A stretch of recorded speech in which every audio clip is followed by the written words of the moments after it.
Hi friends, ఈరోజు నేను Kabuli శనగలతోటి curry చేసి చూపిస్తాను. ఇది హై ప్రోటీన్ డైట్ అవటం వల్ల ముఖ్యంగా వెజిటేరియన్స్కు మంచి ఆహారంగా మనం చెప్పుకోవచ్చు. అంతేకాకుండా ఇది ఎంతో టేస్టీగా ఉంటుంది. అన్నంలో, చపాతీలో, రోటీలో, పూరీలో, పుల్కాలో అన్నిట్లోకి మనం దీన్ని చక్కగా తినొచ్చు. మరి ఆలస్యం ఎందుకు, ఇంకా ప్రాసెస్లోకి వెళ్ళిపోదామా?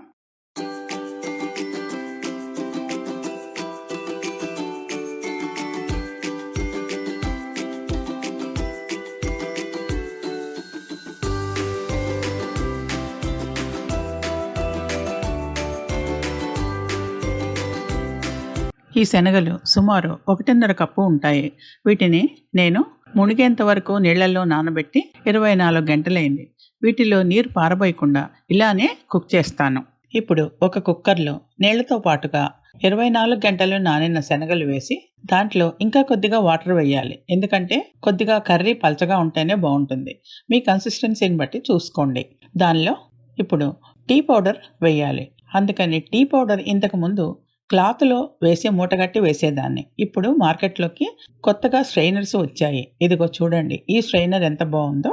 దీని కాస్ట్ కూడా పెద్దగా ఉండదు. దీంట్లో ఒక చెంచా చాయ్ పత్తా వేసి క్లోజ్ చేసి దాన్ని కూడా కుక్కర్లో పెట్టేసి దానిలో కొద్దిగా ఉడకటానికి కొద్దిగా సోడా వేసి కొంచెము ఉప్పు, 2 బిర్యానీ ఆకులు వేసి క్లోజ్ చేసేయాలి.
కుక్కరు 4-5 విజిల్స్ వచ్చే వరకు పొయ్యి మీద పెట్టాలి. ఎందుకంటే ఇక్కడ 24 గంటలు నానబెట్టిన తర్వాత కూడా శనగలు కొద్దిగా పచ్చిగానే ఉన్నాయి, పూర్తిగా నానలేదు. అందువల్ల ఇంకా కొద్దిగా ఎక్కువసేపు నానబెట్టాల్సి వచ్చింది. తర్వాత విజిల్స్ వచ్చేటప్పుడు ఇంకొక టిప్ ఏంటంటే, టిష్యూ పేపర్లు 2 కుక్కర్ మీద మనం పెట్టేస్తే ఆ విజిల్ వచ్చినప్పుడు నీరు పొయ్యి మీద పడకుండా, పొయ్యి పాడైపోకుండా కుక్కర్ వరకే అవి పొంగుతాయి. కాబట్టి ఇది కూడా ఒక చిన్న టిప్పు. ఇలా ఒక 5-6 విజిల్స్ వరకు వచ్చే వరకు ఉంచి కుక్కర్ని పక్కన పెట్టండి.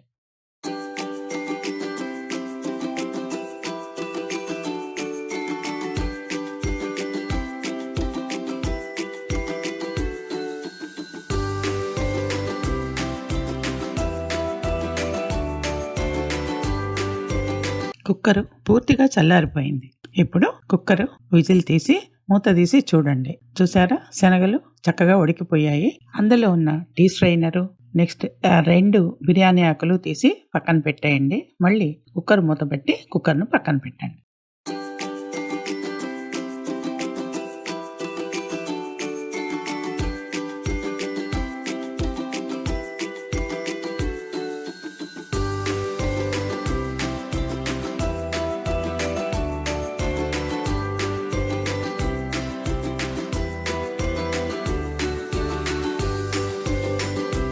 ఇప్పుడు చూడండి, టీ స్ట్రైనర్ ఓపెన్ చేసి చూపిస్తున్నాను. చూసారా, కలర్ ఏమో శనగల్లో కలిసిపోయింది, టీ పౌడర్ మాత్రమే స్ట్రైనర్లో మిగిలిపోయింది. ఈ స్ట్రైనర్ తీసి పక్కన పెట్టేయటమే. ఇక ఇక్కడ కావలసిన పదార్థాల కంటే తయారు చేసే విధానము, ప్రాసెసింగ్ మెయిన్. కాబట్టి నేను చెప్పిన ప్రకారము మీరు చేయండి. ఇక ప్రాసెస్ లోకి వెళ్ళిపోదాం. దీనికి మొత్తం 4 రకాల పేస్టులు కావాలి. 1 ఉల్లిపాయ పేస్టు, టమాటా పేస్టు, గసాలు, జీడిపప్పు కలిసిన పేస్టు, 4 అల్లం వెల్లిపాయ పేస్టు. మొదటగా ఉల్లిపాయ పేస్ట్ తీసుకుంటే ఇక్కడ ఉల్లిపాయ చూడండి చాలా పెద్ద సైజులో ఉంటుంది. మనకి ఇండియాలో దొరికినట్లు చిన్న చిన్న ఉల్లిపాయలు ఇక్కడ అమెరికాలో దొరకవు. ఉల్లిపాయ సైజు చాలా పెద్దగానే ఉంటుంది. అందుకని నేను 1/4 సైజు మాత్రమే ఉల్లిపాయ పేస్ట్ చేసి పక్కన పెట్టుకున్నాను.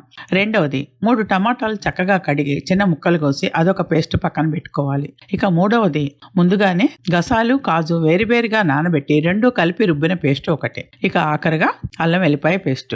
ఈ 4 పేస్టులు తయారు చేసి పక్కన పెట్టుకోండి. ఈ కర్రీకి కావలసిన పౌడర్స్ గురించి చెప్తాను.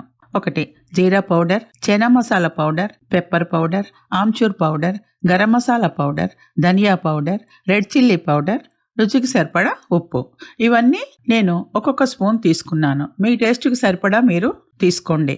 ఈ ప్రకారం పౌడర్లు కూడా ఒక ప్లేట్లో రెడీగా పెట్టుకోండి. ఇంతేకాక ఈ కర్రీకి కొద్దిగా కసూరి మేతి, ఆయిల్, చివరిలో పైన వేయటానికి కొద్దిగా బటరు, 10 పుదీనా ఆకులు, కొద్దిగా కొత్తిమీర, చిటికెడు పంచదార, కట్ చేసిన 10 పచ్చిమిరపకాయలు, ఒక పెద్ద స్పూన్ సాజీరా, 2 బిర్యానీ ఆకులు, కొద్దిగా ఇలాచి, లవంగు, దాల్చిన. ఇవి కూడా రెడీ పెట్టుకోండి.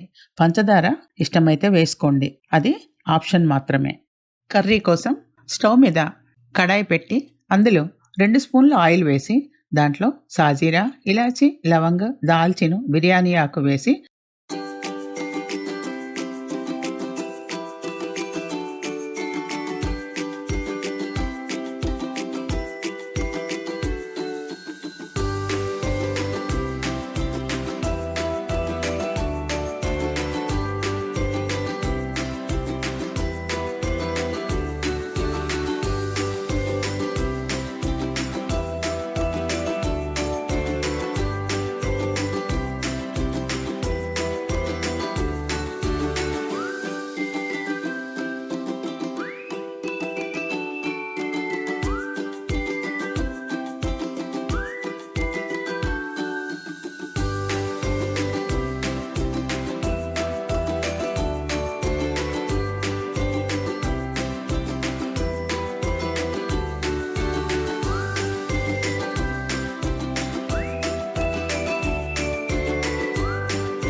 అవి వేగిన తర్వాత ఉల్లిపాయ పేస్ట్ వేయాలి. దాని తర్వాత అల్లం వెల్లిపాయ పేస్ట్ కూడా వేసి దానిపైన కొద్దిగా పసుపు వేసి బాగా కలపాలి.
పసుపు వేసి కలుపుతూ కట్ చేసిన పచ్చిమిరపకాయ ముక్కలు వేసి ఒకసారి కలిపి ఒక్కొక్క పౌడర్ చొప్పున అన్ని పౌడర్స్ వేసి మళ్ళీ ఒకసారి కలిపి తర్వాత కాజు గసాల పేస్ట్ వేసి మళ్ళీ ఒకసారి కలిపి కుక్కర్లో ఉన్న చెన్నాలో 90% శనగలు నీరు లేకుండా వేసి కూర మాడకుండా కలుపుతూ సరిపడా ఉప్పు వేసి మూత పెట్టి సన్న సెగ మీద ఉడికించాలి.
ఇప్పుడు కుక్కర్ నీటిలో ఉన్న మిగిలిన శనగలను బాగా మెత్తగా మ్యాష్ చేసి అవి కూడా కలిపి ఉడుకుతున్న కూరలో వేసి 15 నిమిషాలు సన్న మంట మీద వేయించాలి.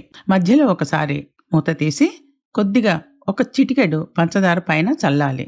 ఈ పంచదార ఆప్షన్, మీకు కావాలంటే మాత్రమే వేసుకోండి, లేకపోతే వదిలేయండి.